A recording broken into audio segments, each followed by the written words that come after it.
Ester capítulo 7. Amán es condenado a muerte. El rey y Amán fueron al banquete, y también en este segundo día dijo el rey a Ester durante el banquete: pídeme lo que quieras y te lo concederé, aun si me pides la mitad de mi reino. Y Ester le respondió: si su majestad me tiene cariño y si le parece bien, lo único que deseo y pido es que su majestad me perdone la vida y la de mi pueblo, pues tanto a mi pueblo como a mí se nos ha vendido para ser destruidos por completo. Si hubiéramos sido vendidos como esclavos, yo no diría nada, porque el enemigo no causaría entonces tanto daño a los intereses de su majestad. Entonces Asuero preguntó: ¿quién es y dónde está el que ha pensado hacer semejante cosa? El enemigo y adversario es este malvado Amán, respondió Ester. Al oír esto, Amán se quedó paralizado de miedo ante el rey y la reina. Asuero se levantó lleno de ira y, abandonando la sala donde estaban celebrando el banquete, salió al jardín del palacio. Pero Amán, al darse cuenta de que el rey había decidido condenarlo a muerte, se quedó en la sala para rogar a la reina Ester que le salvara la vida. Cuando el rey volvió del jardín y entró en la sala del banquete, vio a Amán de rodillas junto al diván en que estaba recostada Ester y exclamó: ¿acaso quieres también deshonrar a la reina en mi presencia y en mi propia casa?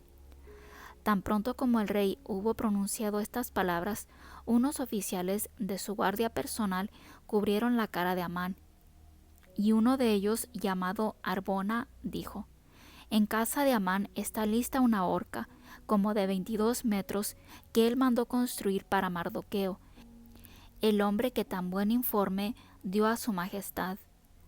Pues cuélguenlo en ella, ordenó el rey. Y así Amán fue colgado en la misma horca que había preparado para Mardoqueo. Con eso se calmó la ira del rey.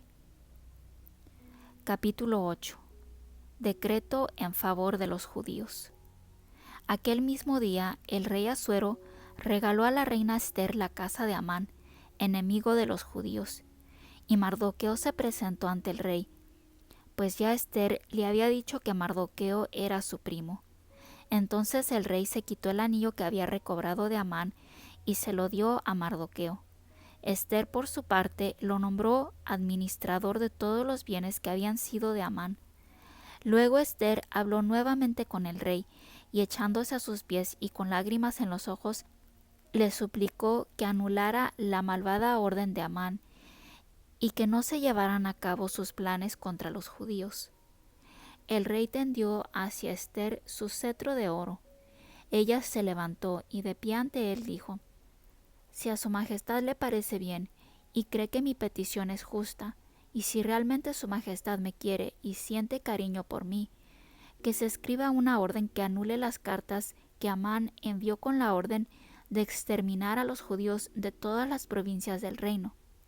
Pues, ¿cómo podré soportar la desgracia que está por caer sobre mi pueblo y la exterminación de mi propia familia?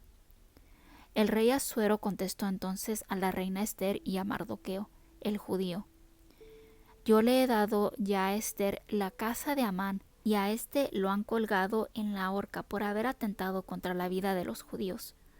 Ahora los autorizo a escribir en mi nombre lo que mejor les parezca en favor de los judíos, y sellen las cartas con el sello real. Una carta firmada en nombre del rey y sellada con su sello no se puede anular. Los secretarios del rey fueron llamados inmediatamente. Era el día 23 del mes tercero, o sea, el de Siván, y todo lo que ordenó Mardoqueo fue escrito a los judíos, a los gobernadores regionales y provinciales, y a las demás autoridades de las 127 provincias que se extendían desde la India hasta Etiopía, en la lengua y escritura propias de cada provincia. También a los judíos se les escribió en su lengua y escritura. Las cartas fueron firmadas en nombre del rey Asuero, y, después de sellarlas con el sello real, fueron enviadas por medio de correos que montaban veloces caballos de las caballerizas del rey. En ellas el rey autorizaba a los judíos, en cualquier ciudad donde vivieran, a reunirse para defender sus vidas y a matar, destruir, exterminar y apoderarse de los bienes de la gente armada de cualquier pueblo o provincia que les atacara, sin respetar a las mujeres ni a los niños. Todo esto debería hacerse en un mismo día en todas las provincias del rey Asuero. El día señalado era el 13 del mes 12, o sea, el mes de Adar. Una copia de la orden debía ser publicada como ley y dada a conocer en todas las poblaciones y provincias, para que los judíos estuvieran preparados aquel día para vengarse de sus enemigos. Por orden del rey, los correos partieron a toda prisa y en caballos de sus caballerizas, y el edicto fue publicado también en la ciudadela de Susa. Mardoqueo salió del palacio vestido con una túnica real de color azul y blanco, una gran corona de oro y un manto de lino y púrpura. Toda la ciudad de Susa dio gritos de alegría, y para los judíos todo fue luz, gozo, alegría y honra. En todas las provincias, ciudades y lugares a donde llegaba el decreto real, los judíos se llenaron de gozo y alegría y celebraron banquetes y fiestas. Además, entre la gente del país hubo muchos que se hicieron judíos, porque el miedo a los judíos se había apoderado de ellos. Capítulo 9. Triunfo de los judíos. El día 13 del mes 12, llamado Adar, era la fecha señalada para el cumplimiento de la orden del rey, y también el día en que los enemigos de los judíos esperaban dominarlos. Pero sucedió todo lo contrario, pues los judíos los dominaron a ellos. En todas las provincias del rey Asuero, los judíos se reunieron en las ciudades donde vivían para atacar a los que habían querido su desgracia. No hubo nadie que se enfrentara con ellos, porque el terror se había apoderado de todos los pueblos. Todas las autoridades de las provincias, los gobernadores regionales y provinciales, y los que ocupaban altos cargos en el gobierno, apoyaban a los judíos por miedo a Mardoqueo, pues él era ya un gran personaje en el palacio real y su fama se había extendido por todas las provincias y cada día tenía más poder. A filo de espada acabaron los judíos con todos sus enemigos, los exterminaron por completo e hicieron con ellos lo que quisieron. Tan solo en la ciudadela de Susa mataron a 500 hombres, mataron también a Parsandata, Talfón, Aspata, Porata, Adalía, Aridata, Parmasta, Arisaí, Aridaí y Vaisata, que eran los 10 hijos de Amán, el enemigo de los judíos, pero no tocaron sus bienes. Aquel mismo día, al enterarse el rey del número de muertos que había habido en la ciudadela de Susa, le dijo a la reina Ester: los judíos han matado a 500 hombres y a los 10 hijos de Amán en la ciudadela de Susa. ¿Qué más habrán hecho en las otras provincias del reino? Dime qué más deseas y te lo concederé.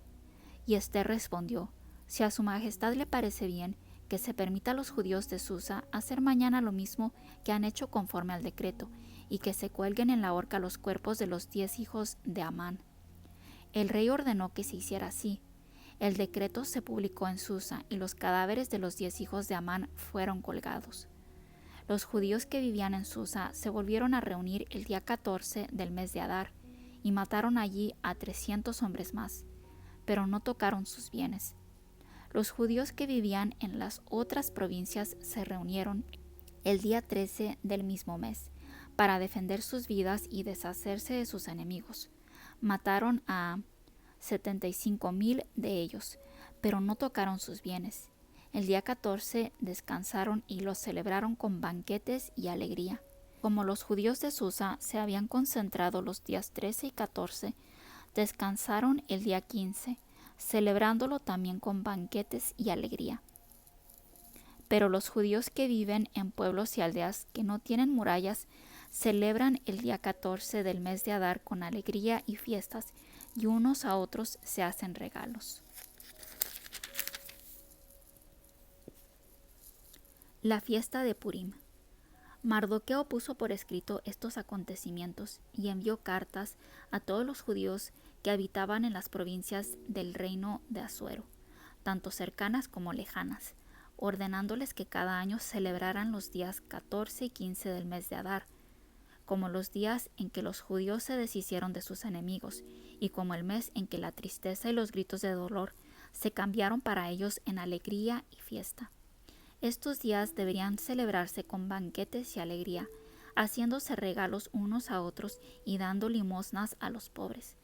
Los judíos convirtieron en costumbre este acontecimiento y lo que Mardoqueo les había escrito, pues Amán, el enemigo de todos los judíos, había pensado exterminarlos, echando suertes para matarlos y destruirlos.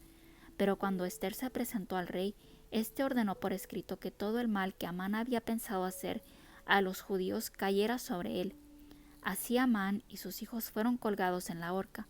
Por esta razón, estos días fueron llamados Purim, que es el plural de Pur.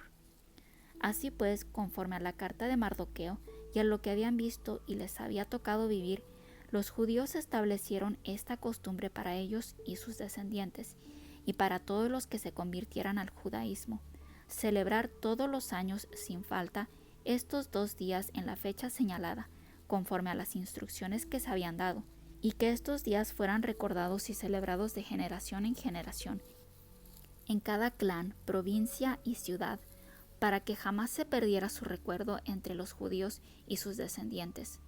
La reina Ester, hija de Abihail, y Mardoqueo el judío, escribieron con plena autoridad una segunda carta referente a la fiesta de Purim, para confirmar la primera, y la enviaron a todos los judíos de las 127 provincias del reino de Asuero, con palabras amistosas y sinceras, ordenando que se celebrara la fiesta de Purim en la fecha señalada, tal como lo habían ordenado Mardoqueo y la reina Ester para ellos y sus descendientes. Al mismo tiempo se añadieron ciertas reglas referentes a ayunos y lamentaciones, y la orden de Ester confirmó las reglas que deberían seguirse para la celebración del Purim. Todo esto se puso por escrito en un libro. Capítulo 10. Elogio de Mardoqueo y conclusión. El rey Asuero impuso un tributo tanto a los países en tierra firme como a los de las islas. Todo lo que hizo con autoridad y poder, así como el relato exacto del alto cargo que dio a Mardoqueo, está escrito en el libro donde se anotaban todos los sucesos del reino de Media y de Persia. El judío Mardoqueo ocupaba el primer lugar después del rey. Fue un gran personaje entre los judíos, amado por todos sus compatriotas, porque buscó el bien de su pueblo y luchó por el bienestar de su raza.